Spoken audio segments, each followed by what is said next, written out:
ప్రభు నామానికే మహిమ కలుగునుగాక.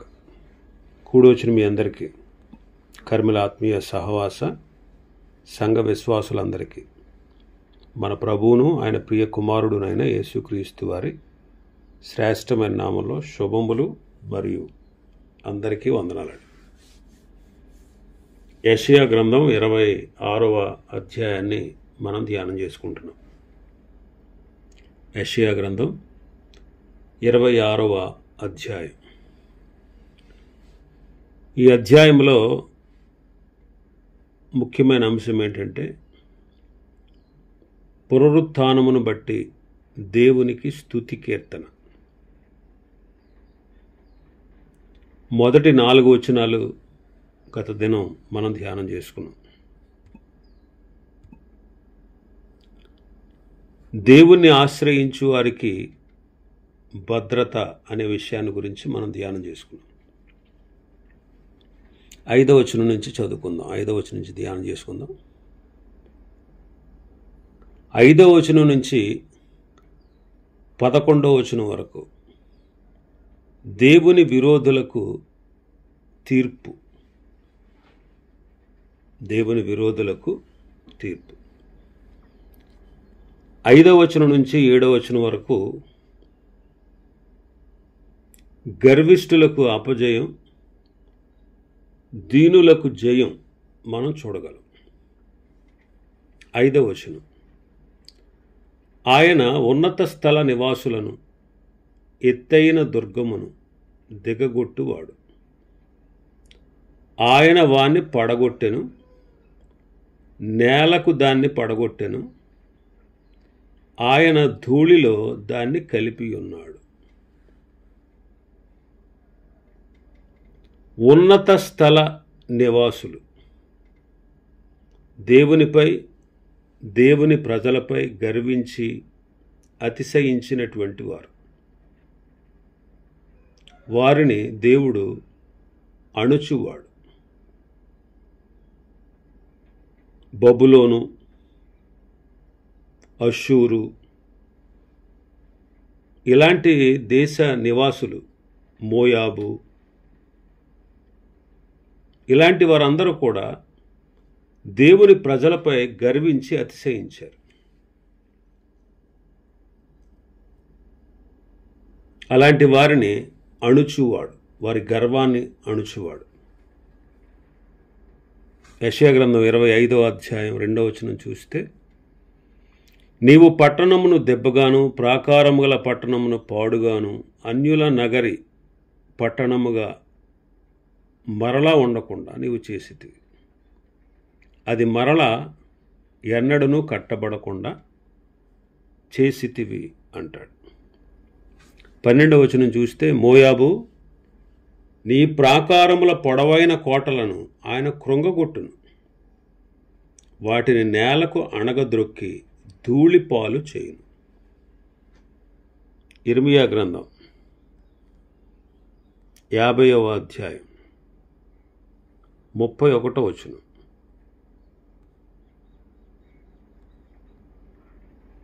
ప్రభువును సైన్యములకు అధిపతియునగు యెహోవా వాక్కు ఇదే, గర్విష్ఠుడా, నేను నీకు విరోధినై ఉన్నాను. నీ దినము వచ్చుచున్నది, నేను నిన్ను శిక్షించు కాలము వచ్చుచున్నది. గర్విష్ఠుడా, నేను నీకు విరోధినై ఉన్నాను, నేను నిన్ను శిక్షించే కాలము రాబోతా ఉందంట. 7 ఏండ్ల శ్రమల ముగింపులో కూడా ఆయన మహాబబులోనును ధూళిపాలు చేస్తాడు. ప్రకటన గ్రంథంలో మనం చదువుతాం అన్నమాట.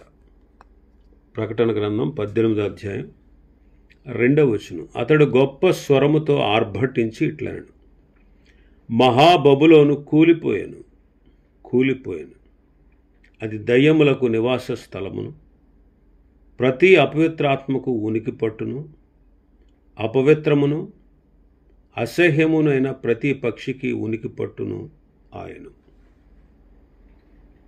కాబట్టి అతిశయము కలిగినటువంటి వారు, గర్వించేవారు, వారిని అణగద్రొక్కుతాడు. ఉన్నత స్థల నివాసులను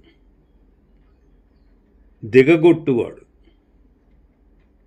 ధూళిలో కలిపాడు. అతిశయించినటువంటి అహీతోఫెలు ఏమైపోయాడు? చనిపోయాడు, నాశనం అయిపోయాడు. సమూయేలు 2వ గ్రంథం 17వ అధ్యాయం 23వ వచనం. అహీతోఫెలు తాను చెప్పిన ఆలోచన జరగకపోవుట చూచి గాడిదకు గంత కట్టి ఎక్కి తన ఊరనున్న తన ఇంటికి పోయి తన ఇల్లు చక్కబెట్టుకుని ఉరిపోసుకొని చనిపోయాడు. అహీతోఫెలు అతిశయించాడు. దావీదును నాశనం చేయాలని చూశాడు. అలాగే గర్వించిన ఉజ్జియా కుష్ఠరోగంతోనే మరణించాడు. గర్వించిన ఉజ్జియా కుష్ఠరోగంతోనే మరణించాడు. అతడు స్థిరపడిన తర్వాత అతడు మనస్సున గర్వించి చెడిపోయాడు.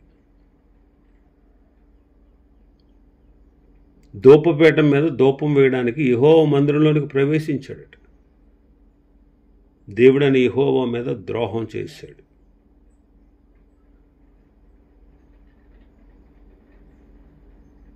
అది ఎవరి పనిది? యాజకులైనటువంటి అహరోను సంతతి వారి పని. కానీ అతడు ఆ పని చేశాడు.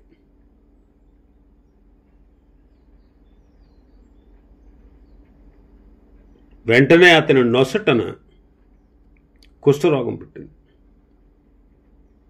మరణ దినం వరకు కూడా కుష్ఠరోగి అయి ఉన్నాడు.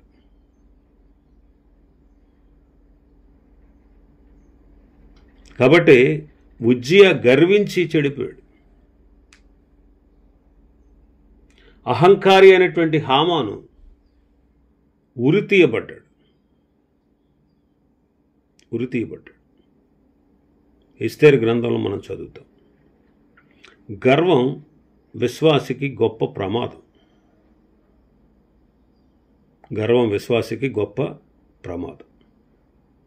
గర్వం విడిచి మనం దీనులుగా జీవించాలి. లేకపోతే ప్రభు శిక్షిస్తాడు, పడగొడతాడు, నేలకు పడగొడతాడు, ధూళిలో కలిపేస్తాడు. కాబట్టి గర్వం చాలా ప్రమాదకారి. చూడండి, కొంతమందికి కుల గర్వం ఉంటుంది, కొంతమందికి ధన గర్వం ఉంటుంది, కొంతమందికి ధనం, కొంతమందికి కులం, కొంతమందికి అందం, కొంతమందికి భక్తి గర్వం. నేనే భక్తి చేస్తున్నాను, నాకంటే భక్తి పరులు లేదు, నేను సీనియర్ని, వీళ్ళ నిన్నగాక మొన్న వచ్చారు, వీళ్ళంతా వేస్ట్, నేనే బెస్ట్ అన్నట్టు చాలాసార్లు అతిశయిస్తూ ఉంటాం. గర్వం చాలా ప్రమాదకారండి. సామెతల గ్రంథకర్త అంటాడు, నాశనమునకు ముందు గర్వం నడుస్తుంది. ఒకవేళ గర్వంగా ప్రవర్తిస్తున్నావు నువ్వు అంటే త్వరలో నీకు నాశనం సంభవించబోతుంది అనే విషయాన్ని గుర్తుపెట్టుకోవాలి. ఎందుకంటే గర్విష్ఠులు, అతిశయించేవారు, మనం దేవుని బట్టి అతిశయించాలండి. అతిశయించడానికి అతిశయ కారణం మనలో ఏమీ లేదు. మన గురించి మనం చెప్పుకోవాల్సి వస్తే శాపము, పాపం తప్ప ఇంకేమీ లేదు. మన గురించి మనం చెప్పుకోవడానికి ఏమి లేదండి. అతిశయించడానికి అతిశయ కారణం మనలో ఏమీ లేదు. కానీ మనం దేవుని బట్టి అతిశయించాలి. ఎందుకంటే ఈనాడు ఈ స్థితిలో దేవుడు నిన్ను ఉంచాడు. నువ్వు సేఫెస్ట్ జోన్లో ఉన్నావు. అన్ని జోన్లు అందరూ నశించి నాశనానికి పోతున్నారు. నిన్ను దేవుడు కరుణించి, ప్రేమించి, కృప చూపి నన్ను తన నిత్య రక్షణకు పాత్రులుగా చేశాడు. నిత్య శిక్ష తప్పించాడు, నిత్య జీవాన్ని ఇచ్చాడు. కేవలం ఆయన కృపను బట్టి, మన క్రియల వల్ల కలిగింది కాదు. కాబట్టి ఆయన రక్షణ ఇచ్చాడు. మనం అతిశయించవలసి వస్తే ఆయన బట్టి అతిశయించాలి.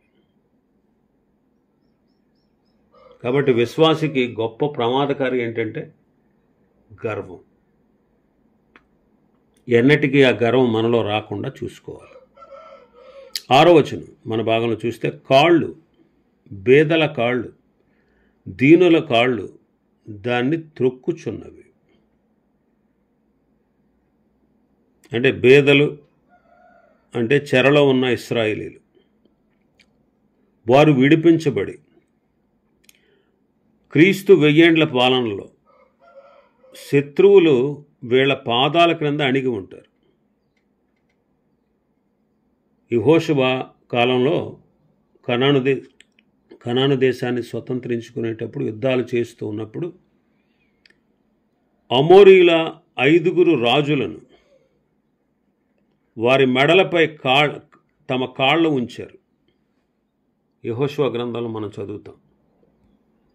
యెహోషువ గ్రంథం 10వ అధ్యాయం 24వ వచనం. వారు ఆ రాజులను వెలుపలికి రప్పించి యెహోషువ యొద్దకు తీసుకుని వచ్చినప్పుడు యెహోషువ ఇశ్రాయేలులందరినీ పిలిపించి తమతో యుద్ధమునకు వెళ్ళవచ్చిన యోధుల అధిపతులతో, మీరు దగ్గరకు రండి, ఈ రాజుల మెడల మీద మీ పాదములు ఉంచుడని చెప్పగా వారు దగ్గరకు వచ్చి వారి మెడల మీద తమ పాదములను ఉంచిరి.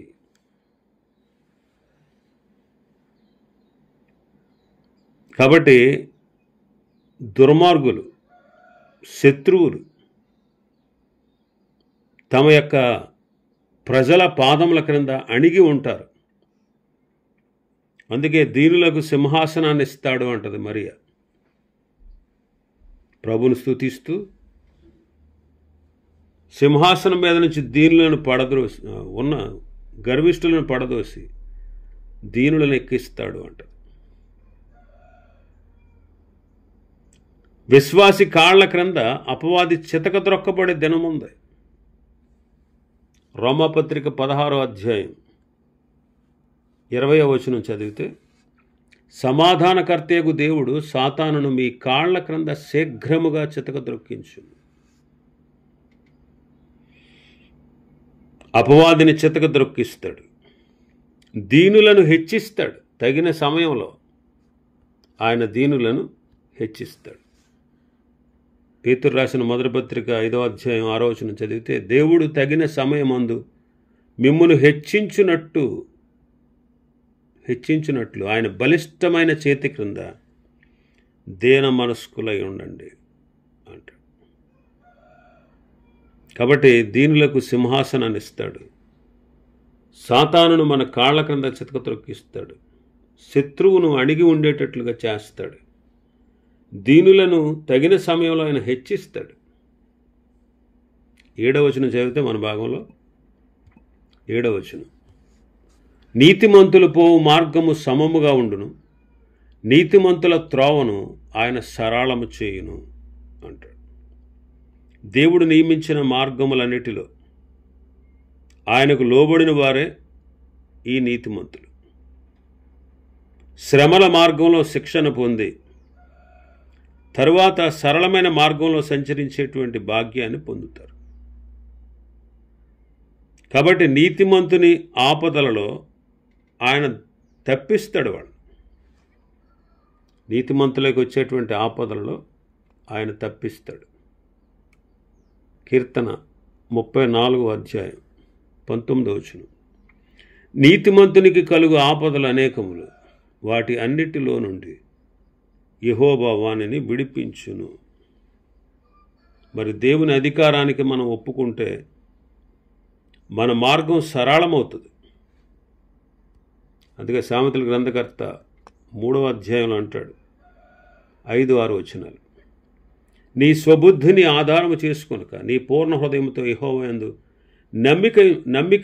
నమ్మకముంచుము, నీ ప్రవర్తన అంతటి యందు ఆయన అధికారమునకు ఒప్పుకొనుము. అప్పుడు ఆయన నీ త్రోవలను సరళము చేయును.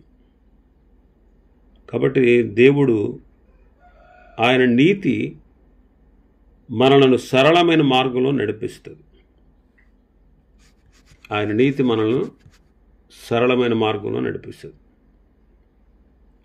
11:5 సామెతల గ్రంథం 11:5 చూస్తే, యథార్థవంతుల నీతి వారి మార్గమును సరళము చేయును, భక్తిహీనుడు తన భక్తిహీనత చేతనే పడిపోవును. అందుకే యోబు గారు అంటాడు, మరణమగు వరకు నేను అంత మాత్రము నా యథార్థతను విడువను అంటాడు. నీతిని కానీ యథార్థతను కానీ విడువనటువంటి యోబు అన్నమాట. అతని మార్గం తుదకు సరళమే. యోబు గ్రంథం 2:9-10 అతని భార్య వచ్చి, నీవు ఇంకనూ యథార్థతను వదలక ఎందువా? దేవుని దూషించి మరణము కమ్మనెను. అందుకతడు, మూర్ఖురాలు మాట్లాడునట్లు నీవు మాట్లాడుచున్నావు. మనము దేవుని వలన మేలు అనుభవించుదుమా? కీడును మనము అనుభవింప తగదా అనెను. ఈ సంగతులలో ఏ విషయం అందును యోబు నోటి మాటతో నేను పాపము చేయలేదు.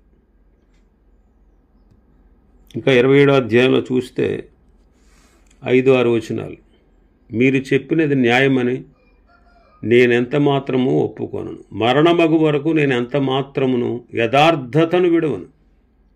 నా నీతిని విడువక గట్టిగా పట్టుకుందును. నా ప్రవర్తన అంతటి విషయంలో నా హృదయము నన్ను నిందింపదు. కాబట్టి యథార్థతను, నీతిని యోబు ఎన్నడూ విడవలేదు, ఎన్ని శ్రమలు కలిగినా సరే. ఇంకా మనం చూస్తే మన భాగంలో 8వ వచనం నుంచి 11వ వచనం వరకు మనం చూస్తే, భక్తులకు ఆయన ఆశ్రయంగా ఉంటాడు, భక్తిహీనులకు అగ్నిని పంపిస్తాడు. 8వ వచనం, యెహోవా నీ తీర్పుల మార్గమున నీవు వచ్చుచున్నావని మేము నీ కొరకు కనిపెట్టుకొనుచున్నాం. మా ప్రాణము నీ నామమును, నీ స్మరణను ఆశించుచున్నది. యెహోవా నీ తీర్పుల మార్గమున నీవు వచ్చుచున్నావని మేము నీ కొరకు కనిపెట్టుచున్నాము. మా ప్రాణము నీ నామమును, నీ స్మరణను ఆశించుచున్నది. యోధా దేశంలో జనులు దేవుణ్ణి కీర్తిస్తూ, దేవా నీ తీర్పులు న్యాయమైనవి, దుష్టులకు తీర్పు తీర్చి మమ్మల్ని రక్షించేవాడు. నీ న్యాయమైన తీర్పుల కోసం మేము కనిపెడుతున్నాము అంటున్నారు. నీ న్యాయమైన తీర్పుల కోసం మేము కనిపెడుతున్నాం. ఇంకేమంటున్నారంటే, కేవలము ఆయన నామ స్మరణే వారి యొక్క ఆశ అన్నమాట. కేవలము ఆయన నామస్మరణే వారికి ఆశ. ఎందుకంటే ఆయన నామం జ్ఞాపకార్థమైన నామం. ఈనాడు మనం కూడా సంఘములో క్రీస్తు వారు, ప్రభు అయిన క్రీస్తు వారు మన కొరకు సిలువలో సహించిన శ్రమలను, ఆయన చిందించిన రక్తాన్ని, ఆయన మరణాన్ని, ఆయన సమాధిని, ఆయన పునరుత్థానాన్ని జ్ఞాపకం చేసుకుని ఆయన ఆరాధించవలసిన వారంగా ఉన్నాం. అందుకే నన్ను జ్ఞాపకము చేసుకున్నటకై దీన్ని చేయుడి అని చెప్పారు ప్రభు. ఇంకా మన భాగంలోకి వస్తే 9వ వచనంలో, రాత్రివేళ నా ప్రాణము నిన్ను ఆశించుచున్నది, నాలోనున్న ఆత్మ ఆసక్తితో నిన్ను ఆశ్రయించుచున్నది. నీ తీర్పులు లోకమునకు రాగా లోక నివాసులు నీతిని నేర్చుకుందురు. ప్రతి యూదుని ఆశ ఏంటంటే, ప్రతి యూదుని ఆశ వాళ్ళ ప్రాణం ప్రభువును ఆశిస్తూ ఉంది. ఆసక్తితో వారు ప్రభువును ఆశ్రయిస్తూ ఉన్నారు. వారి ఆశ అన్నమాట. భక్తుల యొక్క ఆశ కూడా అదే. క్రొవ్వు మెదడు నాకు దొరికినట్లుగా నేను సంతోషిస్తానంటాడు 63వ కీర్తన. 63వ కీర్తన 4వ వచనం నుంచి, నా మంచం మీద నేను జ్ఞాపకం చేసుకుని రాత్రి జాములందు నేను ధ్యానించినప్పుడు క్రొవ్వు మెదడు నాకు దొరికినట్లుగా నా ప్రాణము తృప్తి పొందుచున్నది.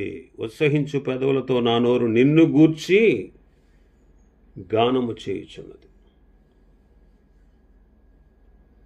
కాబట్టి భక్తుల యొక్క ఆశ వారు ప్రభువుని ధ్యానించడం. ఇంకా వాళ్ళు ఏమంటున్నారంటే దేవుడు తీర్చే ప్రతి తీర్పులో లోకం నీతిని నేర్చుకోవాలి. అది దేవుని యొక్క ఉద్దేశం. దేవుడు తీర్చే ప్రతి తీర్పులో కూడా లోకం నీతిని నేర్చుకోవాలి. ఎందుకంటే ఆయన న్యాయమైన, నిజమైన, యథార్థవంతుడైనటువంటి దేవుడు. ఇంకా మనం చూస్తే 10వ వచనం, దుష్టులకు దయచూపినను వారు నీతిని నేర్చుకొనరు. వారు ధర్మక్షేత్రములో నివసించినను యెహోవా మహాత్యమును ఆలోచింపక అన్యాయము చేయుదురు. దేవుడు మానవుల ఎడల దయచూపిన, తన ప్రేమను చూపిన, తన కృపను చూపిస్తున్న నీతిని నేర్వట్లేదు, అన్యాయం చేయడం మానట్లేదు. చూడండి, దేవుడు అందరికీ వర్షాన్ని సమృద్ధిగా కుమ్మరిస్తున్నాడు. అందరికీ ఊపిరిని, సమస్తాన్ని ఇస్తున్నాడు.